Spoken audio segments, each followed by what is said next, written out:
If you're watching this video, you're either clicked on it by accident, you're curious about the title, or you're my grandma and I emailed you the link.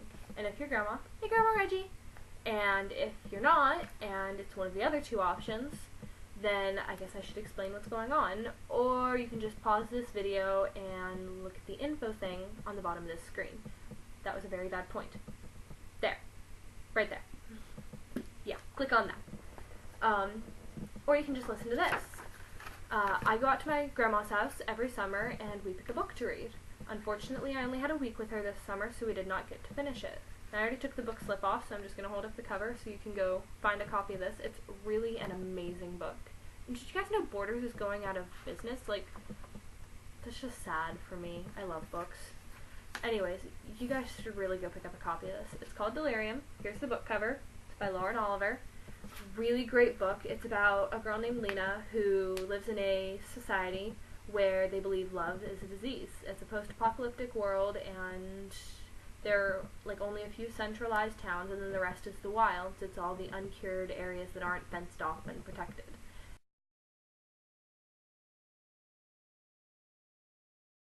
And I'm going to probably read this the same way I do with my grandma, with a little bit of commentary and stuff.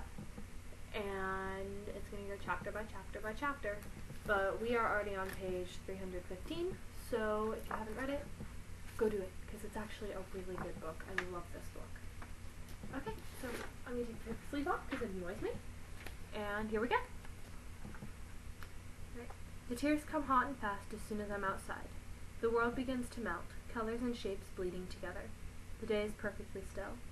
The sun is just inched past the middle of the sky, a flat white disk, like a circle of heated metal. A red balloon is caught in a tree. It must have been there for a while. It is going limp, bobbing listlessly, half deflated at the end of its string. I don't know how I'll face Brian when I have to go back inside. I don't know how I'll face him ever. 1,000 awful things race through my mind, insults I'd like to hurl at him.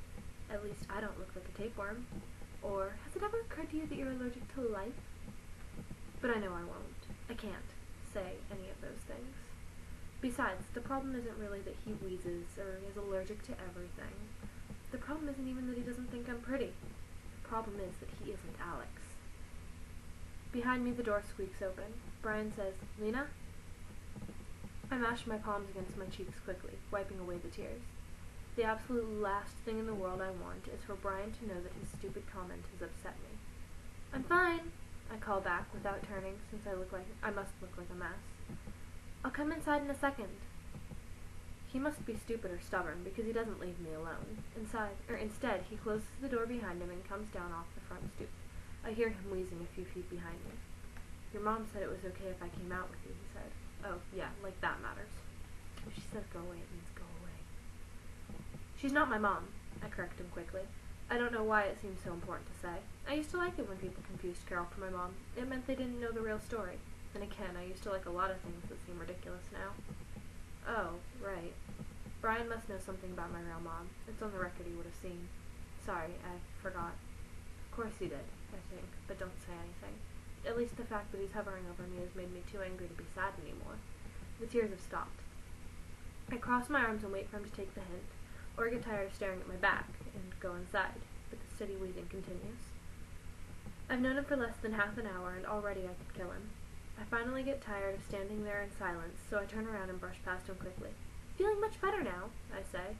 I don't look at him as I start toward the house. "We should go in." "Wait, Lena." He reaches out and grabs my wrist. I guess grabs isn't really the right word. More like wipes sweat on. But I stop anyway, though I still can't bring myself to meet his eyes.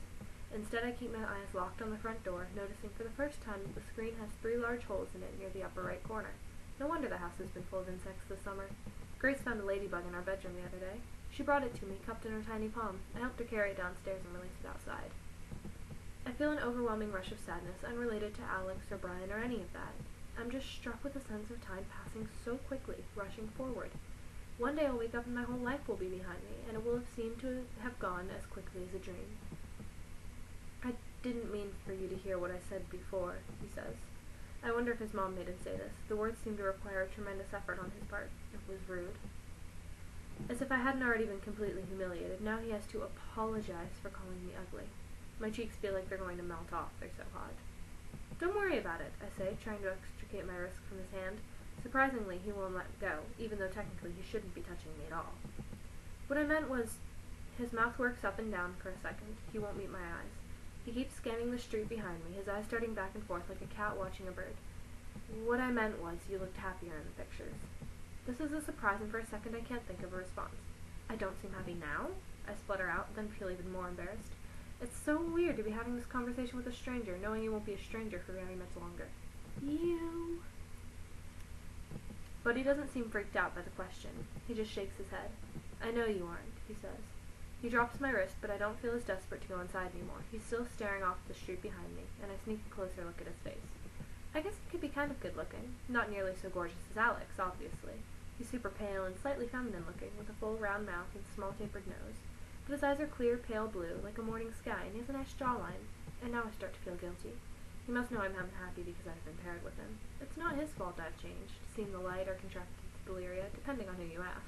Maybe both. I'm sorry, I say. It's not you. I'm just scared about the procedure. That's all. I think of how many nights I used to fantasize about stretching out on the operating table, waiting for the anesthesia to turn the world to fog, waiting to wake up renewed. Now I'll be waking up to a world without Alex. I'll be waking up into fog, everything gray and blurry and unrecognizable. Brian is looking at me, finally, with an expression I can't identify at first. Then I realize, pity. He feels sorry for me. He starts speaking all in a rush. Listen, I probably shouldn't tell you this, but before my procedure I was like you. His eyes click back to the street. The wheezing has stopped. He speaks clearly, but low, so Carol and his mom can't hear through the open window. I wasn't ready. He licks his lips, drops his voice to a whisper. There was a girl I used to see sometimes at the park. She babysat for her cousins, used to bring them to the playground there. I was captain of the fencing team in high school. That's where we practiced. You would be captain of the friggin' fencing team, I think. But I don't say this out loud. I can tell he's trying to be nice. Anyway, we used to talk sometimes. Nothing happened, he qualifies quickly. Just a few conversations here and there. She had a pretty smile. And I felt... He trails off. Wonder and fear sweep through me. He's trying to tell me that we're alike. He somehow knows about Alex. Not about Alex specifically, but someone. Wait a second. My mind is churning. Are you trying to say that before the procedure you got sick? I'm just saying I understand. His eyes flick to mine for barely a fraction of a second, but that's all I need. I'm positive now. He knows I've been infected. I'm both relieved and terrified. If he can see it, other people will see it too. My only point is that the cure works. He places an extra emphasis on the last word. I know now that he's trying to be kind. I'm much happier now. You will be too, I promise. Something inside me fractures when he says that, and I feel like I could cry again. His voice sounds so reassuring.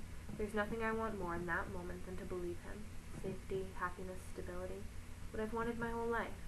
And for that moment, I think that maybe the past few weeks really have just been some long, strange delirium. Maybe after the procedure I'll wake up as if from a high fever, with only a vague recollection of my dreams and a sense of overwhelming relief. Friends? Brian says, offering his hand for me to shake, and this time I don't flinch when he touches me. I even let him hold my hand a few extra seconds. Still facing the street, and as we're standing there, a frown flickers temporarily across his face. What does he want? He mutters, and then calls out, It's okay, she's my pair. I turn around just in time to see a flash of burnt golden hair, the color of leaves in autumn, disappear around the corner. Alex. I wrench my hand away from Brian's, but it's too late. He's gone. Must have been a regulator, Brian says. He was just standing there, staring. The feeling of calm and reassurance I'd had only a minute ago entirely vanishes. Alex saw me. He saw us, holding hands, heard Brian say I was his pair. And I was supposed to have met him an hour ago. He doesn't know that I couldn't get out of the house, couldn't get a message to him. I can't imagine what he must be thinking about me right now. Or actually, I can imagine. Are you okay? Brian's eyes are so pale they're almost gray. A sickly color, not like the sky at all. Like mold or rot. I can't believe I thought he could be attracted for even a second. You don't look too good. I'm fine. I try to take a step toward the house and stumble. Brian reaches out to steady me, but I twist away from him. I'm fine, I repeat, even though everything around me is breaking, fracturing. It's hot out here, he says. I can't stand to look at him. Let's go inside. He puts a hand on my elbow and propels me up the stairs, through the door and into the living room, where Carol and Mrs. Sharp are waiting for us, smiling. Okay, clearly he's going to figure out that she didn't want to meet this guy. They're shaking hands, not like they're hugging or something. And come on, she and Alex are, you know, so she's just being stupid, you know? Okay, anyways, I just have one more comment. I think you're right, and this is supposed to be her grandma, so yeah, they picked too old of an actress. Model, that's the word, model.